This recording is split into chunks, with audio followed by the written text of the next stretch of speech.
Assalamualaikum. My name is Muhammad Aiman bin Tasyrif. My name is Muhammad Firdaus bin Imran. Hi, my name is Danish bin Bunari. Hi, my name is Radzin Radzli. Hi, my name is Amirul Fadhilah bin Zainudin. Assalamualaikum warahmatullahi wabarakatuh. My name is Amirul Fadhilah bin Zainudin, and today I would like to present about consumer credit. The definition: consumer credit is a personal debt taken on to purchase goods and services. A credit card is one form of consumer credit. The advantages are it can help in financial flexibility and can be used for financial emergencies. While for this disadvantage, it has temptation to overspend and possible financial difficulties. There are two types of credit, which are open account credit and loans. So let's proceed to the next infographic. The credit card. A credit card is a thin rectangular piece of plastic or metal issued by a bank or financial service company that allows cardholders to borrow funds with which to pay for goods and services with merchants that accept card for payment. The differences between credit card and charge card is credit card allows to make small payment and carry forward the balance for the next month, while charge card required to make full payment within a specified period. The types of credit card: they are ordinary of classic credit card, prestige credit card, and affinity credit card. The credit card works by purchasing goods and services from store, then the bank receives the purchase claim from the store, and then the bank collect all claims, and lastly make the deadline for making payment. The finance charge, there are three, which are late charges, interest charges, and annual. While interest computation method, they use adjusted balance, previous balance, 2-cycle average daily balance, and average daily balance method. So for the last infographic, loans. The term loans refer to a type of credit vehicle in which a sum of money is lent to another party in exchange for future repayment of the value of principal amount. The type of loan have two, which are unsecured loan and secured loan. Car loan. A car loan is secured against the vehicle you intend to purchase, which means the vehicle serves you as collateral for the loan. If you default on your repayment, the lender can seize the auto. Education loan. An education loan is a sum of money borrowed to finance post-secondary education or higher education related expenses. There are three types of student loan, which are undergraduate loan, graduate loan, and postgraduate loan. And lastly, personal loan. A personal loan provides the borrower with funds from a lending institution in a lump sum that the borrower can use at their discretion, such as vacation, wedding, or home improvement. That's all from me. Thank you. Now, I want to present to you about investment planning.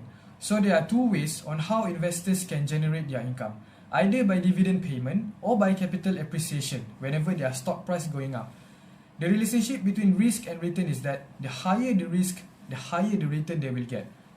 Of course, there are some risks associated with investment, such as the market risk, whenever a country facing an economic recession, the business risk, when a company incurred some losses in their revenues or profits, the inflation risk, and the interest rate risk. So, there are some importance on why you need to invest your money.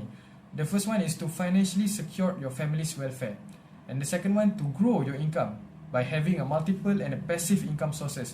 And the third one is to save money for your future emergency. Now I will explain the differences on 6 types of investment.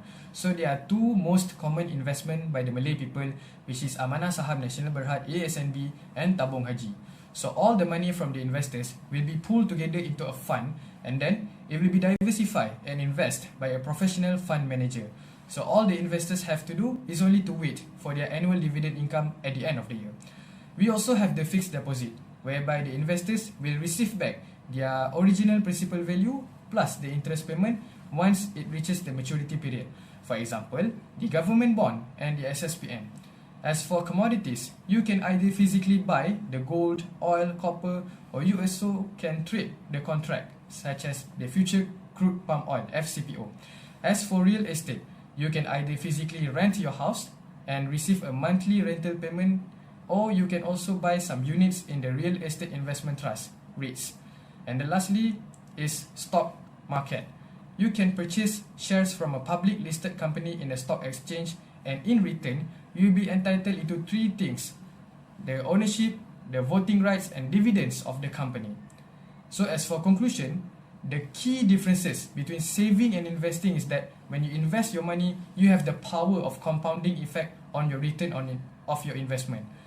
So I'll end my presentation today with a quote from Warren Buffett saying that the worst place to keep your money is in the bank. Thank you very much. Assalamualaikum. Today I will present to you about retirement plan. So there is two types of retirement plan, which is the first one is provident funds and the second one is pension fund. Provident fund is a retirement plan run by the employer, while the pension fund is run by the government. Provident funds is for the private sector, non-pensionable public sector and also voluntary contributor, while the pension fund is for the public sector. The contribution on provident fund is determined by using predetermined percentage of employee's wage, while the pension fund is based on your job position. Example of provident fund is EPF, or we commonly know as KWSP, SOSCO, Teachers Provident Fund and also Tabung Angkatan Tentera. Next, there are 6 biggest mistakes on making retirement plan, which is the first one is you start too late. The second one is you put away too little on your saving. The third one, you invest too conservatively, which is you invest in investments that give the lowest return. The next one is you withdraw money too early before you got retired. The next is you invest in your children instead of yourself, which is will make you lack of with money in the future. And the last one is you not factoring the cost of adult children or aging parents.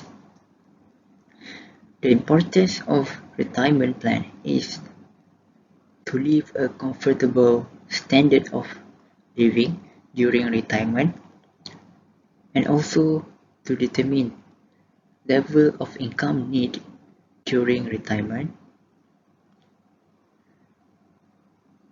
The next is you cannot work forever. The fact is nobody can work forever. And the next is your retirement can contribute to your family too. For example, you can bring your parents or family members to Hajj or Umrah, or maybe you can bring them to a big vacation. Next is it is unfair to depend upon your family. You need to be avoid on being a burden. And the last one is your future may have more financial obstacle from your past and present.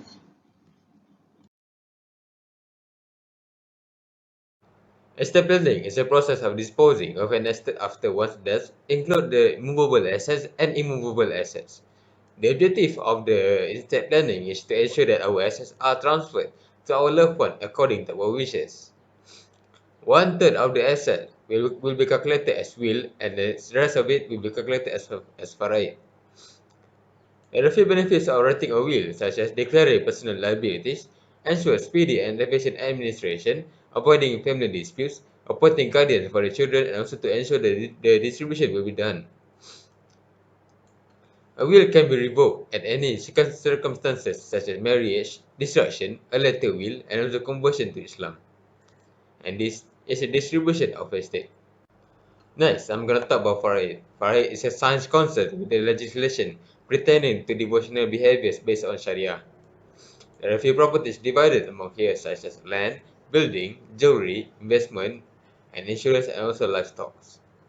There are causes of inheritance under faraid, such as nikah, a valid marriage contract in Islam, wala, relationship where the cause for inheritance, and also nasab, relationship through the womb or blood.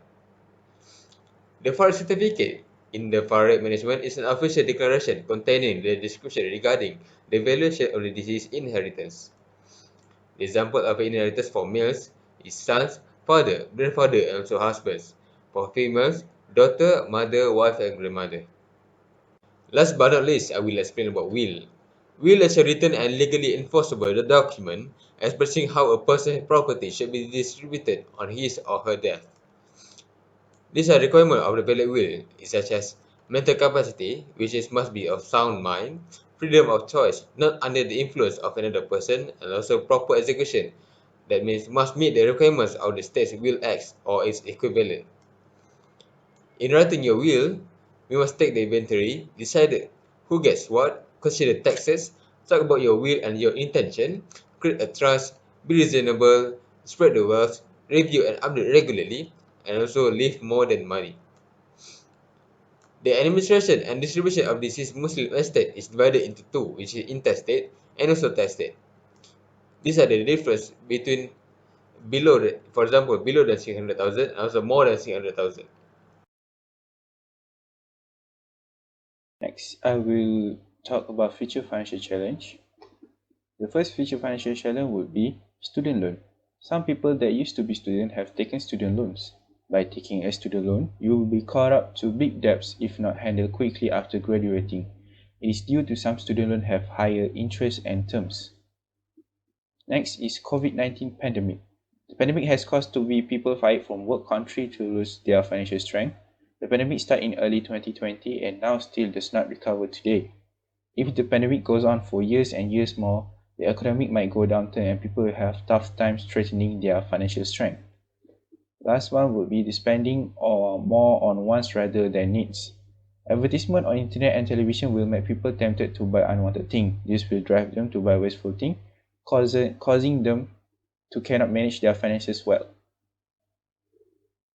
Next is how to overcome future financial challenges. First one, create a budget. By creating a budget, it helps you organize your money, buy the necessary and forget about wants. Creating a budget greatly increases your savings. Second, limit your credit card usage. By limiting credit card usage, you can greatly decrease your amount of debt from a credit card perspective. Number 3, create a saving or emergency fund. A saving fund comes in handy in times we need it. By creating a saving or emergency fund, we can be prepared for the worst or unexpected problems. Last one, settle any liabilities. Getting rid of the debts helps build a stronger financial stand for your future because more money can be saved instead of using it to pay off debts. Next is set up your financial goal. What is a financial goal? A financial goal is a target to aim for when managing your money. It can involve saving, spending, earning, or even investing. Why do we need financial goals? By setting up financial goals, we can try to learn to create a saving, thus creating a way to manage your financial wealth. Proper financial can bring a lot of benefit to ourselves. What's the benefit of financial goal?